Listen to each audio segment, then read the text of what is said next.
Welcome to Sports Scope, the most influential sports talk show in the nation.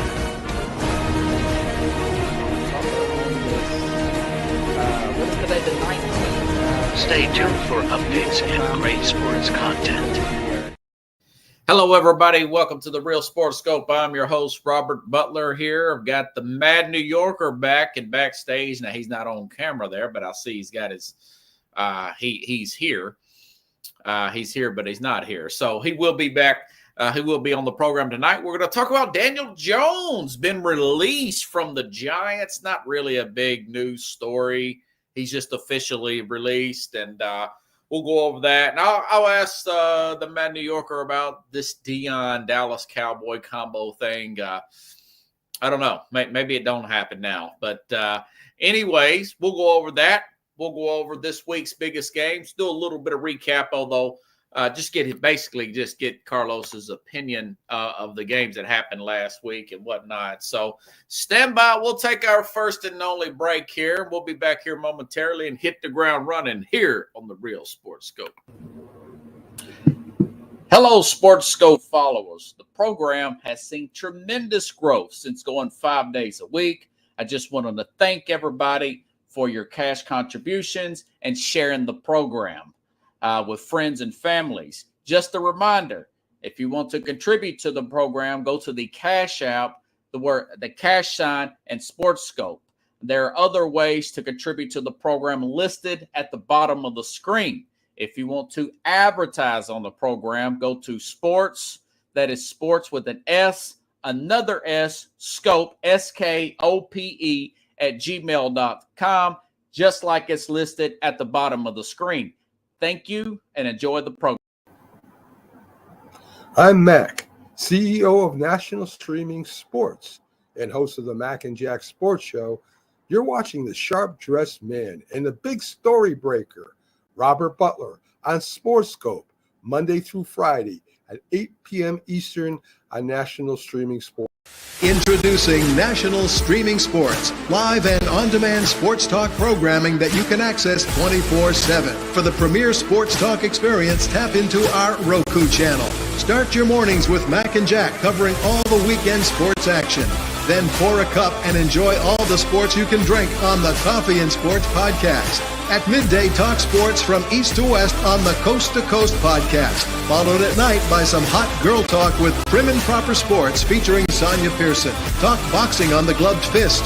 Yankee fans tune in for Start Spreading the News. And there's more on the College Sports Huddle and Sports Scope with Robert Butler. There are 20 podcasts in all and 70 weekly shows giving us a 3.4-star viewer rating. To find us on Roku TV, search for National Streaming Sports on the Roku search bar.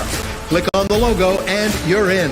National Streaming Sports, live and on-demand sports talk for... All righty then. We've got through the commercial break here. Let me bring in the Mad New York.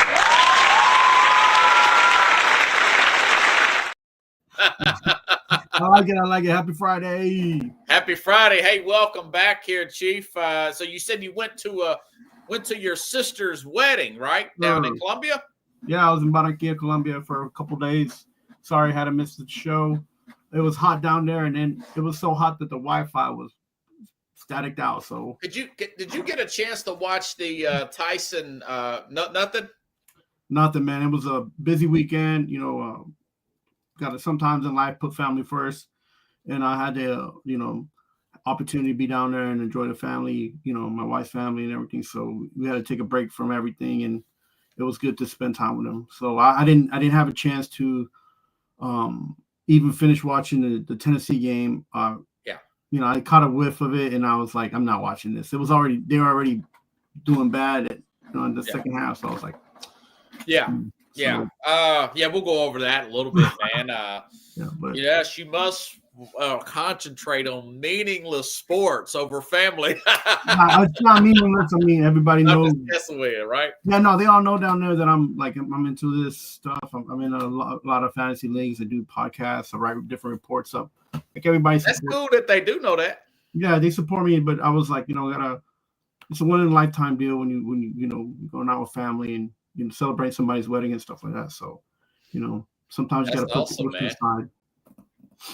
Did you see any of the Escobars? Were they at the? No, but true fact, half of that city was built by drug money, so it's all right. Dun, dun, dun, dun, dun, dun, dun. Okay, well, good to have you back, man. I appreciate you coming on tonight. Hey, what's your thoughts about Daniel Jones getting released today? Your take first there, man. Okay, so I put this take out almost 2 years ago when I was on the show Are You Serious with Keith Angle, and they got Sean and Dable, that dynamic duo from Buffalo. I pretty much said that they weren't going to last and that the Giants were in for a mess, and that was a take I had about 2 years ago. And people been on me, writing me about not supporting the Giants or the Jets as a New Yorker. It's not that I don't support them, it's that they're going to be losing and I'm not going to be paying for no tickets. We always talk about that, right? So, and I've been on kind of the boat that hasn't been sinking in New York. So, it's the only thing is that I feel it. Like, you talk to friends and family that support these teams around here, and you feel it. Like, I wasn't trying to be a bearer of bad news, but the way I was seeing things in my perspective and the way I was understanding the business side of things, the Jets and Giants were never going to be in a positive. They weren't going to be in a positive for years because of the way the ownership were doing things and making decisions. So, and you try to express that to people, and they're like, well, they got this player and they got that player. And I was like, it's not one player. Like, a team sport is a few players that have to be good or great. And then the organization has to be good or great as well, because they got to make moves when moves matter, right? Like, you'll see me here. If you guys don't know me, if you haven't seen the show, Are You Serious, or even see me with Robert Butler on Fridays, I'll tell you straight up. I'll tell you what I feel. If you're in the draft, sell the picks, because you need to build. You need to build your team up. You need that depth. Like we talk about all the time. You need to have depth. And people are, oh no, just pick. So I'm gonna come out and say the same thing I've said before for the Jets and Giants. If you in the top draft, do not draft a quarterback. Don't touch them. Don't touch these guys. Go start building depth and defense for the Giants. Finish building get a couple more guys on the defense to solidify your defense, because the defense is okay, but you need to solidify it. And then on offense, start picking up those linemen that you need, and then you go from there. But don't go and think that you're gonna get a quarterback these next two drafts and think that you're gonna come out with something, because you're not. It's not how it works. You have to be very lucky, and the pick has to come out straight. And right now, to be honest with you, those number one picks, those guys that are truly the ones that you want to build your team off of, they don't want to come to New York. They don't want to be on the Giants or the Jets. Yeah. The ownership, they can't trust the ownership, right? Like, the now, Giants. Is Mr. Mayor of the Giants we're talking about now, has he been the owner? He's the son of the original owner of the Giants. How long has he been in charge? Do you know the answer of that question? Or has he been in charge for a long time? I think he was in charge. He's been in charge for like 25 or 22, something like that. More than 20 years. Okay, so he has been a part of their championship run. Oh yeah. In 2007 and 2011 when they had Eli Manning, right? Right. But we say, because it seems like he's starting to act a lot like the Jets owner, What happens here is that the Eli era brought a lot of luck. Like, remember, Eli's only been to 2 Super Bowls the whole time he was here. Yeah. So they had done both of them. Yeah. And so I'm not grateful for it, and I don't want to speak negative, but the whole time that Eli was here, there could have been a lot of changes made where there might have been 4 Super Bowls available had they made some changes, on offense and defense. But that's neither here nor there, because that we don't know, because it didn't happen. So, but you can't just sit on a memory, right? Like, you can't be like, oh well, because Eli was here and now we need somebody like Eli, and then went out and got a Cutcliffe protege, and they saw. Now you see what happened. Just because this guy trained Eli, don't mean that Daniel Jones is going to be the next Eli. And I think they was hoping for that, right? and it didn't work out that way. And from day one, I was like, I don't like this kid being drafted first round. He's probably a third rounder, fourth rounder, maybe. Who's that? Daniel Jones, and they picked him in the first round. True. So, yes. There was a lot of stuff out there before he got drafted, putting him in the third or fourth round, anyways. So, and that's not to say that he couldn't been better or whatever, but when you draft a kid first round, you want first round, and you pay him first round money, you want first round output, right? So yeah, and never got it from Daniel Jones, unfortunately. He never stayed with one coordinator. He's had over 4 coordinators. So that's also part of the decisions made by management, which they were like, the owner was like, look, it's on me. We have Dable now. He's good with quarterbacks. They tried it. I was like, I wasn't with that. I don't care who the coach is. The player, sometimes to let go of a player, to let him go somewhere else. And if he does better, fine. If he doesn't, that's what it is. It's business, right? So but he had one good season under Dable, and they gave him a big contract. Something, here's my issue with this Sheehan guy. I think he's a little too, I don't want to use the word soft. He's green. He's green, though. He's a little friendly with the players. Daniel Jones has got to understand, and so does Saquon Barkley. And I'm sure that this is at the Rookie Symposium.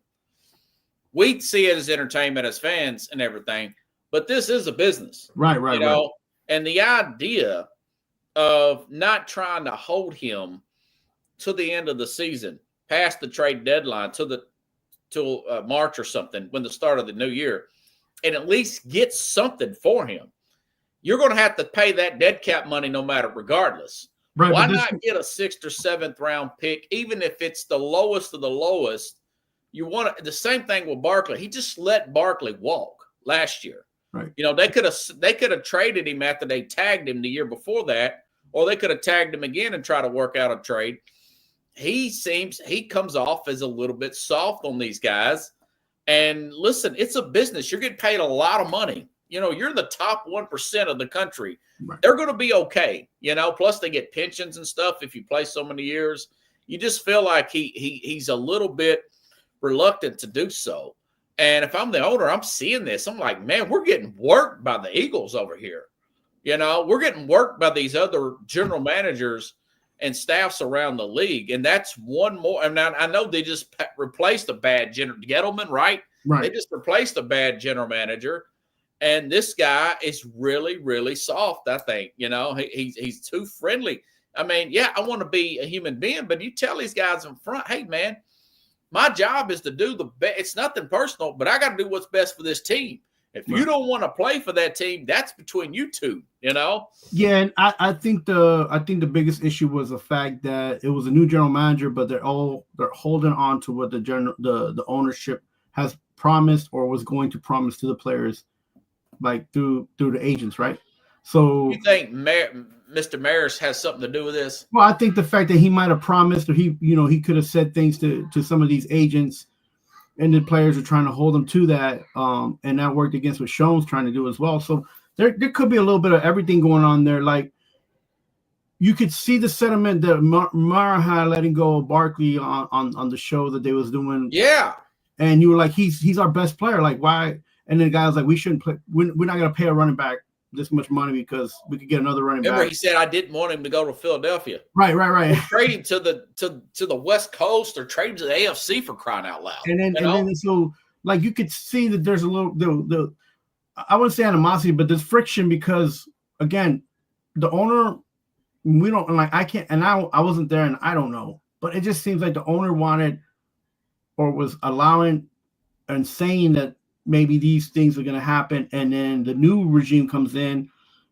The agents are like, we're not cool with, why are we not getting signed? Why are these players not getting signed? And then things start to unravel, right? So I think it would be safer for more owners and ownership of NFL teams to, once they get their GMs, just to step out of the way. If the GM should always just do one thing, be like, hey, this is who we plan on getting, and this is how much we plan to pay them. Can you pay this? Then the owner should be like, what are the options? And that's it. Don't once the ownership sign the check and get out of the way. Right. Once the owners start talking to the players and try to build a relationship, I think that makes the GM situation worse. Right. Yeah. And it's not that you cut out the middleman. You hired the middleman. Right. So I think that's not. You think that's what Mayor is that what you've heard? I've seen on other teams that's a situation, and even with the Cleveland Browns and the owners, and the ownerships, and when the owners come in and they talk to the players, and and the Jets owner trying to overstep and firing Douglas. Any thoughts on Douglas getting fired? I forgot to send you that. Yeah, no, I mean, look, these guys in New York, man, you got to produce, and if your owner doesn't allow you to produce, it's better if you do move on. If you do get fired or you do move away, because you got to be in a situation where you got to make the decisions, and you have to be holding to those situations and those decisions that you make too. You can't just be like, oh, well, we tried this and it didn't work. No, you got to be like, this is what I was hoping to happen, and this is what didn't happen. Because if you flip back to the New York Giants, they're like, well, Sean and Dable, they didn't want Daniel Jones from the get, and they've expressed that feeling, and they've had those emotions towards him, and they treated him like the red, You think Mayor pushed this? Yeah, of course. He said that give this kid another chance because we didn't have you as Dable as a coach, and we didn't have anything to help protect him. Oh, the Gettleman. You're saying Gettleman drafted Jones? Yeah, Gettleman drafted Jones. Oh, okay. Yeah. So and it was a whole mess to begin with. So I don't understand how he was wanting to see something good come out of that, right? So, and the same thing with the Jets. Like once they fired Saleh, screw up a free meal there at the end, wasn't he? Yeah, I mean, he got paid. Look, at the end of the day, you guys shouldn't feel sorry for any of these players because they got paid, no matter who you're talking about. So, but so his dead cap number's $22 million. I said this at the beginning. But it's not a the end of the world if he didn't work out. So there's a loophole because he got released. There's a loophole where there's something about a draft pick that they're protected. One of the draft picks is protected because they released the quarterback for the next draft, something like that. Yeah, I'm reading this from Spot Track. They're pretty spot on. He says the Giants released Daniel Jones, leaves behind dead cap $47 million. That's this year. Well, this year is practically done with. They don't care. They're punting this year, and that next year the dead cap will be 22.2. That's not bad. Look at Russell Wilson's dead cap money and the Denver Broncos. It's double that. It's more than double that. Then it says Daniel Jones' previous contract with the Giants did not contain offset salary language, barring an unlikely waiver claim. The Giants will pay his entire $35.5 million salary this year. If Jones signs elsewhere this year, in air quotes, he can double dip with a new salary from another team with the minimum salary. It's like you're trying to do him favors. I mean, why either trade him at the deadline or wait till next year? You could still bench him, request a trade. I say, listen, man, this is a business, okay? If you want to not be on this team, we're going to pay you, but we can't just honor releasing you like that. Robert, he's still a young player. You know what I'm saying? What team is willing to barter or trade with the Giants for Daniel Jones, knowing that there's little value? Take a chunk of that salary, maybe. But then have a guy come in and compete. I don't know. There ain't that many people. I mean, most teams don't even have a backup quarterback to give away. If you think about it. But if you're taking a chunk of that salary, I think they're just making it up as they go along. But they just I didn't think you could get nothing for Sam Darnold or say Baker Mayfield. These guys were moved, know. Yeah, and then but again, they were moved, but a lot of that wasn't Zach Wilson traded? Yeah, he was. I mean, it wasn't nothing, but it's something. What is Zach Wilson? But Zach Wilson had played better than 6th round pick in 2024. Zach Wilson. I mean, this is better than nothing, man. You think a team would give a 4th, 5th round pick for Daniel Jones? No, probably a 6th or 7th. But that's a 6th or 7th you didn't have before. and maybe his salary, but you can eat a lot of that. You're going to eat some of it anyways, is what I'm saying. Hey, look, somebody eating well, and it ain't neither of us. So. Well, I just think that this guy's he's looking like Gettleman 2.0 this year. I mean, look, there's people already talking here that he might end up backing up Lamar Jackson in Baltimore. Yeah, possibly. It's crazy. He's a pretty good athlete. He's good. He's a good athlete. I mean, I would never say he wasn't a good athlete, but it's just I didn't have any confidence in him and being the number one quarterback. No, of course not. Now, okay, who would you like to see them draft this year? I don't want to see a draft for a New York team for another 3 or 4 years. Talking about the Giants, if you had if I was a GM, I'd trade that pick and just move down and they're picking at 5th right now. Yeah, they're trying to tank. That's what they're trying. That's their soft. They don't have to try to tank, man. They wasn't going to playing. They wasn't going to make more. I pretty much stated before the season started that the Jets and Giants weren't going to win more than 8 or 9 games. Like, remember I said that? Yeah. So they got 2 so far. Yeah. So no, but I think, and I feel like for both teams to stay away from a quarterback this year. Cam is one good quarterback, but if you don't have the first 2 picks, you're not going to get Cam. So, okay, so you're saying take the best available player, but you would like to see him get Cam Ward from Miami? Cam would probably be one of the best ready to play in NFL type QBs in this draft. Yeah. There's other questions about the other guys that are doing well as QBs like Shador, and there's questions about size and question about just Dion.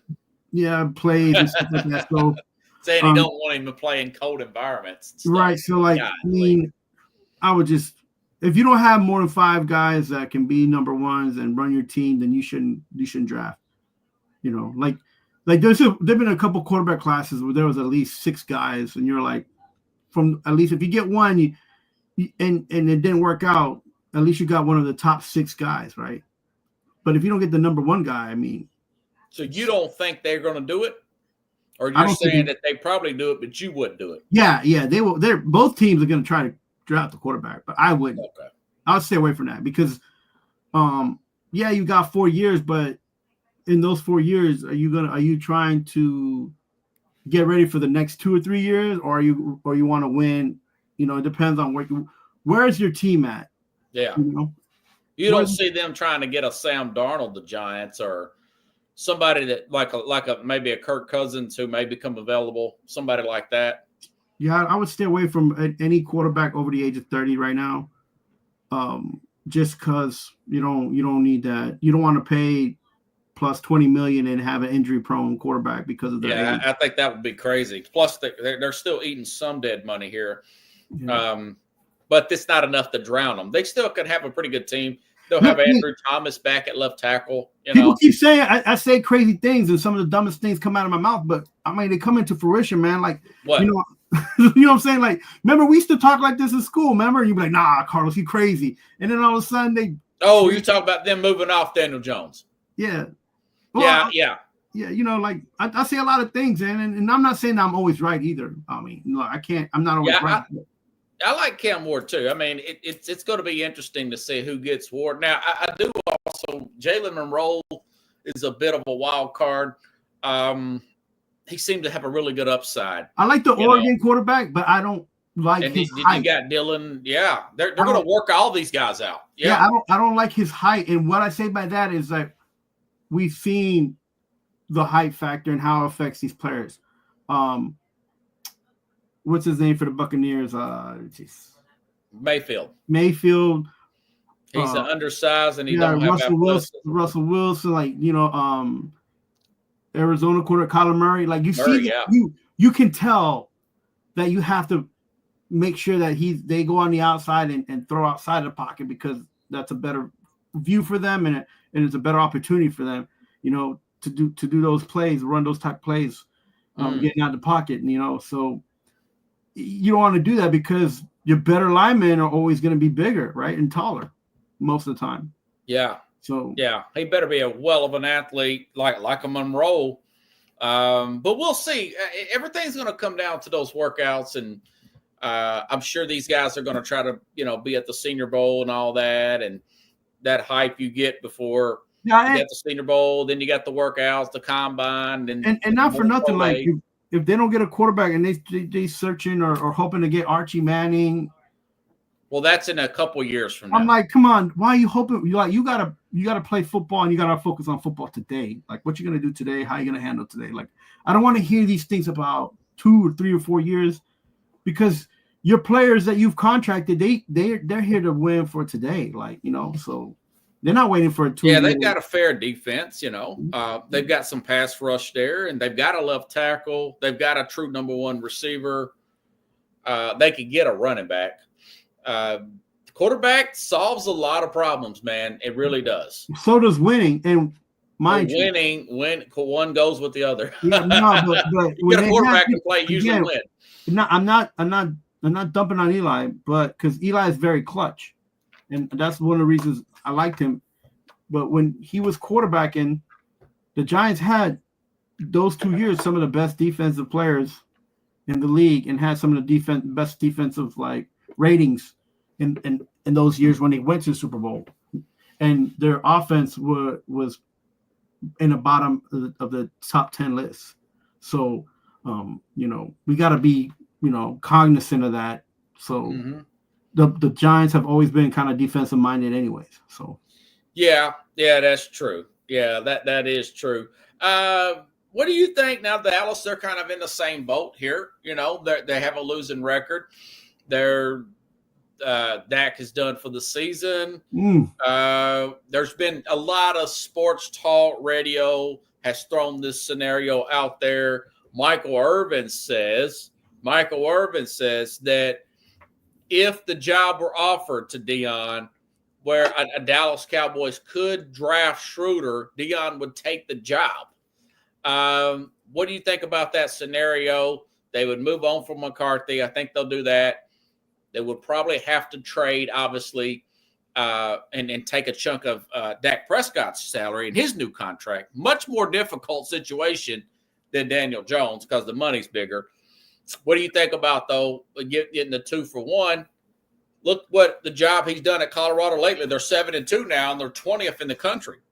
Yeah, man. Shot at the playoffs. Yeah, I'm a big fan of Deion and his coaching ability and what he's been able to do and the culture. Well, he's really turned it around since the beginning of the season. Right. Remember, I told people I calm down. It was only 4 games into the season, right? And they're all calling to chop his head off, and I was like, just calm down. It's college football. It's gonna change. Again, I'm a proponent for Deion, and I think, and he said it. He don't follow nobody, and he doesn't do anything that he doesn't want to do. Right. And I for sure know, and what I feel, and from what I've been following Deion, is even though if he's gonna go to his own backyard, he ain't gonna go somewhere where he don't have the opportunity to win, because he's a winner, and winners they don't go places to rebuild, they go places to win.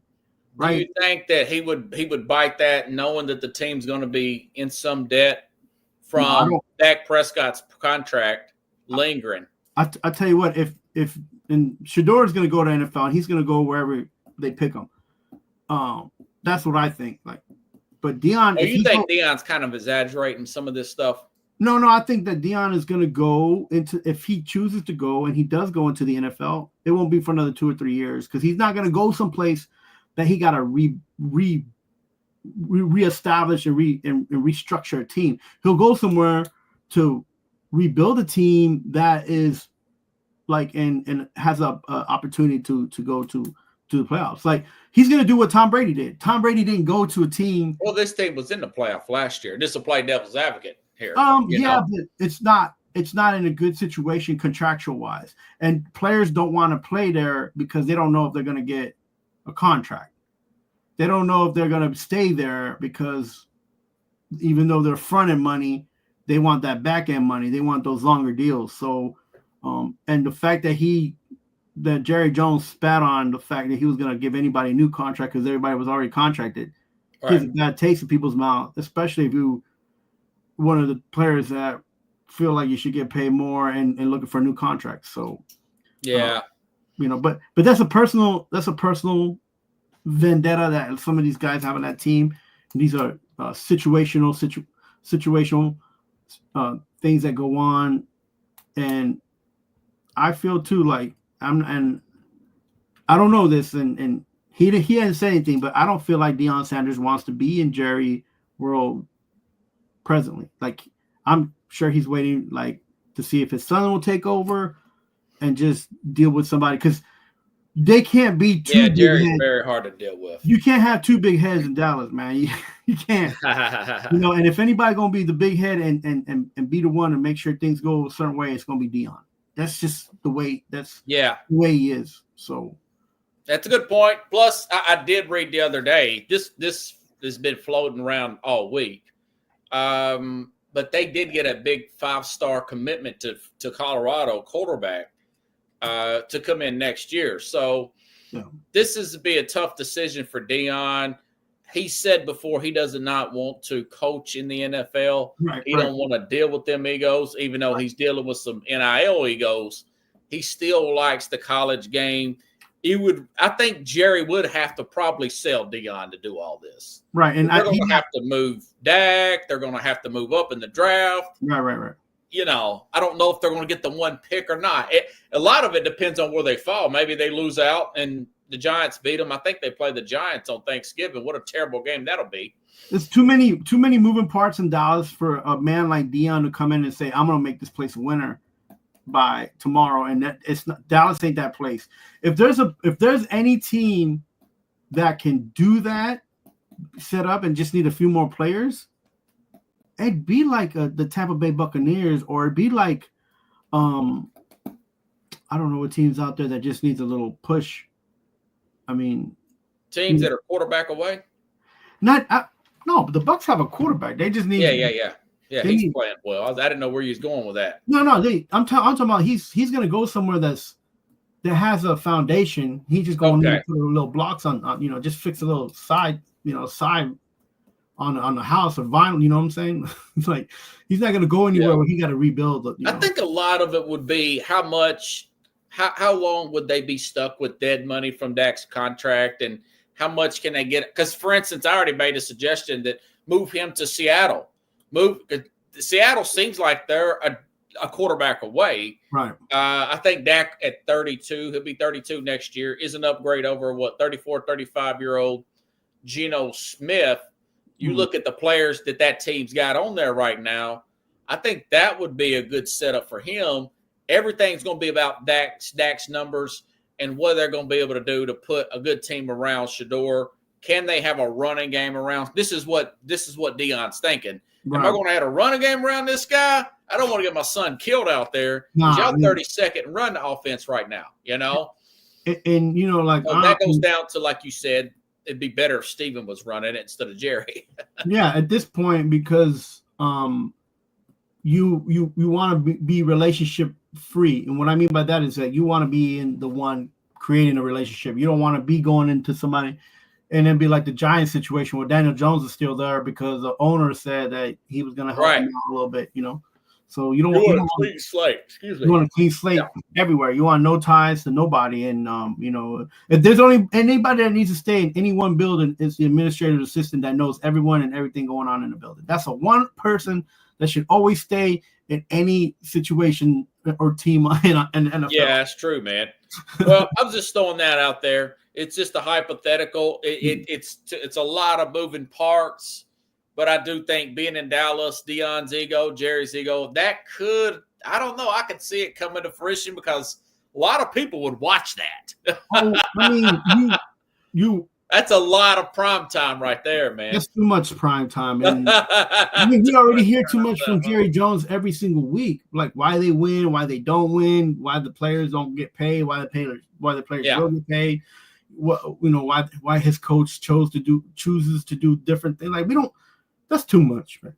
We don't want to hear from Dallas if unless Dallas is winning, right? Or losing. Yeah. Did you get to see any of the box scores from last week game-wise? Oh yeah, I watched almost all the games now. So. Okay. We'll just this will be rapid fire. I didn't pick any wins. Yeah, well, they were total clean slate as far as nothing counted for you or against you in the court of Sports Scope. I'm sorry, man. I didn't have enough internet. Like it was crazy. Did you have any opinion on Baltimore-Pittsburgh last week? It was a very close game. Pittsburgh pulls it off, though, 2-pointer. Yeah. And they're still in good shape. I know they lost last night, which I said they would. Yeah. But it was Baltimore's to win, and they muffed it up, and Pittsburgh took advantage. But again, they couldn't take advantage last night, and they had a lot of opportunities last night to win. And kudos to the Browns. Jameis Winston, like he did his thing, and they've been playing spoiler. They beat Baltimore earlier. Now they beat Pittsburgh 3-8. I'm gonna give a lot of credit to Stefanski, and then Chubb coming back from that injury. Yeah, that's against his former team or the team that put him out. The team that put him out last year in that gruesome injury. A good story there for Chubb, wasn't it? Yeah, I'm glad for him. Again, I was one of the guys that said he needs to retire because he's been hurt too many times knee-wise. And that was a gruesome injury, yeah. And that's a tough son of a gun, though. That's pretty motivational. Yeah, he's messed up both his knees.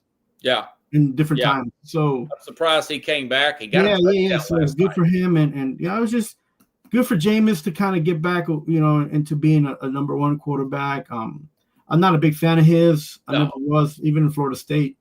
But you can see that he's got a little bit of why he was a starter. You could see that. So all they need to do now is to try to win more games and mess up that conference that they're in, right? So right. Any thoughts on Atlanta? Well, they got destroyed by Denver on the road, man. What's up with Atlanta? I think the thing with Atlanta is that they come out first swinging and then just run out of energy. Like they don't formulate a good plan. They just have a plan, and I feel like they don't make enough adjustments. Something, like they're just like we got enough speed. We have enough youth on the team. We got a good quarterback. Like they don't make the right adjustments at the right time. Like, and then sometimes they look less daisical, man. Like Yeah. And it's hard to go from Atlanta to Denver. That altitude and right. to win that game too. They did look tired. I'm not sure. If it was and they don't have a pass rush anyways. Yeah, I wasn't sure if it was a physicality thing. It was a traveling thing, but they just looked tired. So. Yeah. Kansas City Buffalo's biggest game of the week, man. Pretty impressive win, 9-point win for the Bills, man. Do you put anything into that? Nah, I think the Buffalo finally got a win, and that Kansas City finally deserved to lose. And they didn't get help when they needed it by the refs, and they didn't get enough help on the offensive side, which is usually not a problem. Usually they don't have a problem in offense, and they did this time, and it just goes to show that you need to be consistent, and that that age is starting to starting to be something to worry about on the tight end, man. Like, I told you he's closer to washed up than he is to his prime. I tell you that. Yeah, you keep saying that, and in some games it shows up. It rears its head in some games. You just wondering if he should pass the drug test, if he should be given a drug test or not. So here we go, Robert. So let's talk about Kelce for just two. Go ahead. Right, because that's Mahomes' blanket. But if and you understand age, and you understand the league and how much energy it takes and all recovery and all that, would you keep using him the way that they use him, or would you use him less and try to maybe get some younger tight ends in there to mimic what he does? I would not have re-signed him to extension. Whoa! You got to take the emotion. Brett Veach has made a lot of good moves, like getting rid of Tyreek Hill. He's drafted well. Who am I to question him? But Kels is showing decline since last year. Right. 34 years old now. I think he's 35. I mean, come on, tight end. 35, it's just not going to. He's not a premier part of my offense. That's why they went on to get tight ends that were a little bit older though. There was the one from Dallas, Novak. Remember him? Novacek, and then I think Gates played later in his career too. Yeah, and Titans had one. Wycheck. I don't know if he was that. I mean, this guy's up there. I know that Gronk was up there too. No, Gronk was young. Gronk was. I'm talking about when he was in this with Tampa. Gronk isn't that old. Gronk isn't even 30 yet, I don't think. He's way over. Trust me. Gronk is way over 30. He ain't 35. Yeah, he is, man. Gronk? No. Okay, I'm telling you, man. Rob Gronkowski's 35, man. He did well. He's not played in a few years. He's pretty banged up, but he was post 30 when he was playing with Tom Brady, and he was banged up then. This guy actually is 35. Right. No, he is 35. Wow, Travis I thought he was a little bit younger. But you know what? He missed a couple seasons because of the back injuries that he had. Yeah, he's taking a beating. But my thing is, that's just one player, man. They needed that loss. Gives Andy Reid something it takes that pressure off of them. They're playing on 2-time Super Bowl. So everybody's A game is going to come when you play the Kansas City Chiefs. Here's the problem. We got to look at this from a realistic perspective. Right. The target is on the Chiefs. It's a big red target. Right. Huge. And you got to be able to City. And you got to play out of it. And you got to be the team role. You got to be on the opposite. You got to be the team destroyer, right? You can't be the target. You got to be the team destroyer. And the Chiefs, they're not destroying anybody. They not. They're just playing, and I'm sure there's like three games. I'm sure there's 3 games. The best receiver went out early in the season, Rashid Rice. Yeah. And they're trying to break in a rookie here, which is Xavier Worthy. It's hard to give all this to a rookie as a receiver. The running back you can do. It's been done with the running back, but not with the receiver. Not this much pressure on That's why they got Hopkins. I think they're going to be okay. A lot of people, John thinks that Buffalo's taking the next step. I said, well, Buffalo is better by getting rid of Diggs. Right. Because you get that cancer out of there. Right. That's a big plus. Buffalo did pick up Cooper. Like John was saying yesterday, you barely know he's there. He's a quiet guy, right. Amari Cooper. So I don't know. We'll have to see. They're 4-1 in the regular season against Kansas City, but they're 0-3 in the postseason. Right. They're going to have to prove this thing in the postseason. And I said this the other day when I did my Power 5. They're so far up. I'm talking about the Bills now. They're so far up in the AFC East, they should give themselves a bye week. If they can't get that 1 seed and come week 18, if I'm McDermott, because they're always banged up come playoff time, I'm resting my starters that last week, so we have our own bye week. We have a fresh running back, James Cook and Ray Davis, the rookie from Kentucky, right? And we're coming out like gangbusters in the first week of the playoffs in that wild card round. If I'm the 2 seed, I think food for thought, right? Yeah, I think for Buffalo, I can't trust them yet. The secondary is still kind of shady. Yeah. They've had to replace a lot of guys in that secondary. And then some of their main defenders are coming back. Some of them are not coming back. So like the only thing they got going for them is they got to score. I keep telling you, man, Allen's got to score 27 to 30, 30 plus points. Well, a game that's what they scored, 30 to make sure they get them wins. Remember, he really wanted that next score. He didn't want Mahomes to beat him with the touchdown. No, again, somebody was like, "Man, you crazy. It's football. You get what you get." And I was like, "There's a number, bro, and that number is 27 plus. If you get that 27 plus, the ratio of you actually winning the game is climbs up more than 75%." So that's a good number there. The Chargers, Cincinnati. It gets more frustrating by the week. Yeah, you a Burrow guy. How you feel? He played great in the second half. He can't play defense. So no, he can't. That's another thing. Remember, I told you I was like that sign. I know that Cincinnati's trying to do good and to keep Burrow, but they gave him way too much money, and now they can't get the pieces that they need to put around him, man. and that's the problem of not Joe Burrow, but it's the problem of being. They should have moved off Higgins and got some defensive help. But yeah, when you're a small market team like that, you can't be holding on a quarterback. The Bills have the same issue too. So, those two teams will be in people's hearts. Kansas City's in a small market, dude. They're winning multiple Super Bowls. Yeah, the Kansas City small market is different because for a couple they have a better general manager, dude. And they got a better owner. Not just that, their fan base, the way that they make money, the way that they've been managing the contracts, all that has been very top notch. They have good leadership always. And they got a lot of moving parts there. Yeah. I like what the Chargers are doing. They're looking good, man. Tennessee, Georgia. If you want my opinion on Tennessee, Georgia, man, here's the thing. Tennessee has a small, fast, agile defensive line, and Georgia has a great, big, thick offensive line. Right. You saw it. What's his name? Beck, whatever. Carson Beck. Yeah. He didn't get his jersey dirty, man. I mean, he had a clean pocket. The Tennessee secondary held up the first half, and then in the second half, it's like they ran out of gas, and big plays got made, and they lost. I said it would be 24-17 was my prediction. It was 31-17, Georgia. They can't beat Georgia because they've got to get thicker in the middle.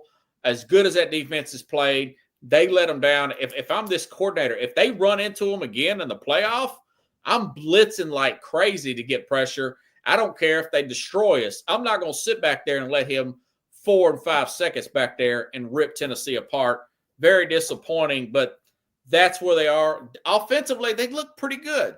Only one turnover, and that one really wasn't costly. So I don't know. What do you think about Tennessee, Georgia, from what you've seen? The Tennessee needs to be more. They need to score more proficiently. They need to get up there, and when they have the third down, just not worry about trying to make the next down and just try to just open the field up and give themselves a better opportunity in the kicking game. Especially like you can't lose possession and be close to being a red zone, man. You got to score, man. If you're anywhere near the red zone, you got to score. You got to put the ball. If you don't score, you got to kick the field goal. And they just a couple of times they were close. There was a few bad calls by the refs on both ends. Yeah, this score could have been different for both teams, but you can't depend on those things, and you got to score, man. And most of it they just couldn't get any pressure on the guy. Yeah, and they could have took more chances offensively, but Beck having that much time back, that no sacks, no winners. This is not the defense has played great all year, but that line just held up like nobody. Yeah, but because again, Tennessee's out there they're going 3 and out. They don't give a chance for the defense to rest either. Oh, you're saying that it was a time of possession thing? Yeah, I have to go back and look at those stats. I don't know. We gotta, you gotta see that and your defense gets better if you score more points.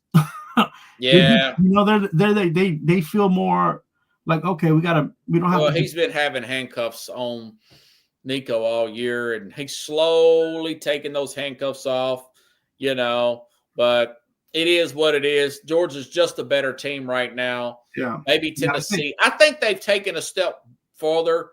I feel like that game was close. They were up 10-0, or Tennessee was up early in this game. But then Georgia realized, hey, they can't get to us, man. And eventually then Tennessee's defense wore down and, All right, Robert, who has a better mentality to be in the playoffs, University of Tennessee or University of Texas? Probably Texas because they got more experience at quarterback. Oof. All right. Yeah. They've had the experience. Why you like Texas? My question is you're a smart guy, man. Why you like Texas so much? Well, they have the experience. They got destroyed by Georgia. Yeah, and Tennessee got beat by Georgia by 14. I think it's about the same score. Now, remember, Tennessee also lost to Arkansas, and Texas beat up on Arkansas. Or they beat Arkansas by 10 points. So, I'm not a huge Texas guy. I'm just calling balls and strikes. Yeah, they do play at A&M next week. So, man, last time that's one we're going. I'll give that one to you. We'll talk about it next Friday if you're going to be here. Yeah, I'll be here. Yeah. Let's go to this week, man. we're getting tight on time, dude. Okay, what's your thoughts on San Francisco, Green Bay? Brock Purdy's out, by the way. He is out. Yeah. So Frisco at Green Bay. What's your take? And then I'll give you my take. I think that I'm up 8 games, by the way. You didn't lose any ground last week. I'm glad I didn't pick that Tyson fight, bro. I was like, yeah, I would have picked Tyson. So if you'd have picked Paul, you'd have beat me. So yeah, I wasn't gonna pick Paul. Like he's a young knucklehead, but yeah, that's just. Do you have a take on that? On the Tyson thing? I mean, I felt like a sucker watching that. I didn't watch it. I got good. See, you're good. You must feel better about yourself. I feel terrible watching that thing.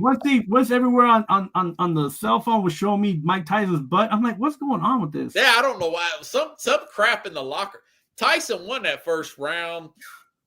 I don't know if you've watched any of my show this week, but I found out that the contract, there's some, even Michael Irvin said this too. Michael Irvin been in the news a lot, that Tyson wasn't allowed to throw uppercuts. And this was part of the contract. And Tyson, the thing had to go 6-8 rounds. There are only 2-minute rounds, but it had to go. Well, that's going to be advantage 27-year-old versus 58-year-old. Yeah, well, so it felt like a rigged fight, a money grab. Yeah, what I heard was it has to go 6 rounds to be counted as an official WBO or the WBC like fight. Like, so that's why it has to go at least 6 rounds. Well, and then I've heard something about no knockouts. I mean, come on, man. I mean, that's the only way Tyson could have won. I think Tyson needed the money, and he got the $20 million. Paul's really hot right now. People want to see him get beat. I felt like a sucker staying up late like that. This is what the Green Bay game is going to be like, people. Just like this. This is going to be just like this. Well, the Green Bay game was hyped, and then I found out Brock Purdy ain't going to play. Nick Bosa's not going to play. This is at Green Bay. I mean, the Packers, I think, are going to destroy them. But what's your take, man? I think this game is going to be really close because even the backups for the 49ers are decent. And on almost in every position, the 49ers have a decent backup besides quarterback. But, Brendan Allen is going to be playing. Yeah, and I think that Green Bay has the opportunity to take this game, and it's up for Green Bay to lose. And I don't think they have enough gumption to beat San Francisco, So what's your score? I think it's going to be like 27-24. Who? San Francisco. With the backup quarterback. With the backup quarterback, yeah. Okay. All right. I didn't think you was going to say that. So, yeah, Green Bay, they're going to score points, but I don't feel like they're going to score enough points, man. Like they struggle so much. And now Jar Alexander, their leading corner for Green Bay, he's not going to play neither. And Edwin, what's his name? Edwin Cooper, the linebacker's out for the Packers. But just for the audience here, this is Frisco. And I had a show about this yesterday. I think that they need to start trading some of these older players away and get younger. I have to go with your line. Get younger on defense. Yeah, Nick Bosa's not going to play. Kevin Givens is not going to play. I don't know who that is, but left tackle's questionable. Trent Williams. He's like, I don't know him. Brock Purdy's out. Tre'Davious Ward, the corner, is out. Some guy named Tatum Bartholomew, the linebacker's out. So they've pretty banged up the Niners. But we'll see. I mean, they got McCaffrey, they got Debo, they got George Kittle. Maybe they go out, score them there in Green Bay. I don't think so. 31-17 Packers win. Wow. Look, see, the reason why I think also that Green Bay will have trouble. They got some revenge on their mind. They want to beat. Remember, 49ers beat them in the playoffs last year. Yeah, and I don't think they'll get it because now Debo doesn't have to run the ball because McCaffrey's back. So he's going to be in his regular position as wide receiver. He's going to be playing slot. And if they double him up, Juwan Jennings is going to be out there. He can eat up the ball. They got Jennings, yeah. So they gotta stop somebody somewhere. Right, all Allen has to do is make sure he don't turn over the ball. That's all. Okay, if you're saying Frisco, I'll say Packers. All right. You're trying to break into this 8-game league. I get you, brother. We disagree on that one. We got to speed it up a little bit. Arizona, Seattle. Arizona surprisingly leading the NFC West. Both teams playing well. Both teams beat this 49er team. Seattle, big win last week at San Francisco. But I do like this James Conner, man. Arizona's coming off a bye week. This is in Seattle. However. It's going to be raining, but I like Conner to have a big day for the Arizona Cardinals. 2016, I like Arizona to get the road win at Seattle. What do you think? Yeah, I think it's really like 21-17, and I think that Arizona's going to win as well. Wow, okay. You shot me there. I just think that it took a lot for Seattle to beat San Francisco, and I don't know if they caught up to to being recuperating, and Arizona's they play fast, so you can't be tired. They play fast like Ricky Bobby, the young Ricky Bobby. Okay, Baltimore, LA Chargers. This is gonna be a great game, man. Monday Night Football. Both teams a little banged up. J.K. Dobbins didn't practice Friday. I'm not sure if he's going to play or not. That would be a big loss, but they still got Gus Edwards, 2 former Ravens. Harbaugh versus Harbaugh. I'm really looking forward to this game. The Ravens, Roquan Smith, though, has not practiced all week. Hamstring injury. Got that in the Pittsburgh game. I really do like Justin Herbert playing well here. He should be able to exploit that secondary. 28-24, Chargers get the home win. The Ravens have not had their bye week yet. They got one coming up in 2 weeks. They're a little banged up. I think they lose another one at LA. What do you think about that game? I think the Chargers still are trying to get everybody on the same page with what Harbaugh's trying to do. And I think the Ravens can't afford to lose a game. They're going to come out like gangbusters and win. Yeah, so I feel like between Flowers and Lamar and Henry, they're gonna get a few points up on the Chargers, and the Chargers are going to try to catch up too much. I'll be 27-21.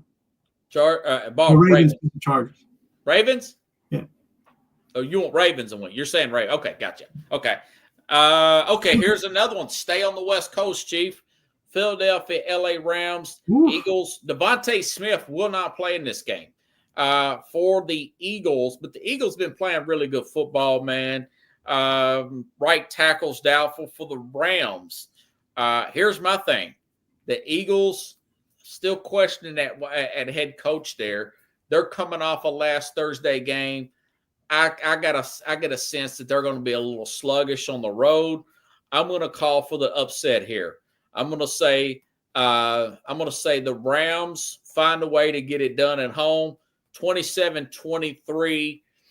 Eagles could get off to a bad start, come back and win. I could be wrong on this one, but I'm going against Nick Sirianni and the long layoff and his bad coaching rather than maybe Barkley and Hurts just power drive these guys in the ground the whole time. But we'll see. I'm going with the Rams, though, 27-23. I get the home upset there. Who do you think? Rams, Eagles, man. Yeah, I think the Eagles are flying high. I think they are situated with making Barkley the running back and making this a running team first and a throwing team second. So they're solidifying their identity. And they're going to have to run it anyway if they don't have Devontae Adams. So Devontae Do you like the Eagles? So I like the Eagles, and I think it's going to be like 27-21 maybe. Okay. Yeah, I got a feeling you may be eating into my 8-game lead, but I could take some chances here because I got the 8 game.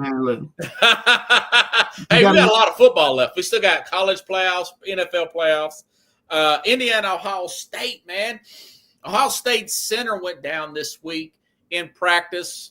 I was telling John, man, 50-something 4-star guys to like 10 Ohio State versus Indiana's a great. They're a great story. They're undefeated, but they have beat teams like a Washington in transition, a Michigan in transition. I just don't see it, man. I think Ohio State's at home. It's 11.5, 10.5. It's down to 10.5 now. Some people's putting the money on Indiana. I think Ohio State wins 27-13. They cover the spread. They play well at home, man, and they get that win and helps their resume a little bit more. Yeah. What do you think about that game? Yeah, 24-14. Ohio State's gonna win that game. Yeah. Every time I bet against them, or I don't think they're gonna do it, the 5-star players, and they step up, don't they? Step it up, bro. And I'm like, well, I guess they're on that team for a reason. Hey, I appreciate you. We're right at an hour, man. I'm sure I hear from you, especially if your guys win. Just don't text me during the college games because they're always recording, buddy. Are we on for Thanksgiving? Yeah, for Friday after Thanksgiving. Yes, next Friday. Let's do this. Yes, and telling everybody, by the way, since you mentioned that, there won't be a show Monday because I'm working late, but Tuesday I'll have the author Mike Richmond for this book, the George Allen book, Football Life. Huge book. This thing looks like Encyclopedia Britannica. He'll be on Tuesday. We'll talk a little bit of the Commanders. They play they play Dallas this week. They should be able to romp Dallas. So he'll be on Tuesday. No show Wednesday, no show Thursday, and hopefully me and you'll be back Friday. We'll talk some games. Yeah, and everybody be safe. Happy Thanksgiving. Enjoy your turkey. Enjoy your duck. Enjoy your pork. Whatever you eat. I never had duck, but I've had duck sauce at Chinese places. I love duck sauce. So there's no duck and duck sauce. Just the name, son. No, but you guys, if you get a little bit inebriated, call for a ride or stay the night. Grab an Airbnb. Call me the Uber guy, but just don't go in my car. Yeah. Call somebody, but stay off the roads and stay safe, people. Have a good one. All right.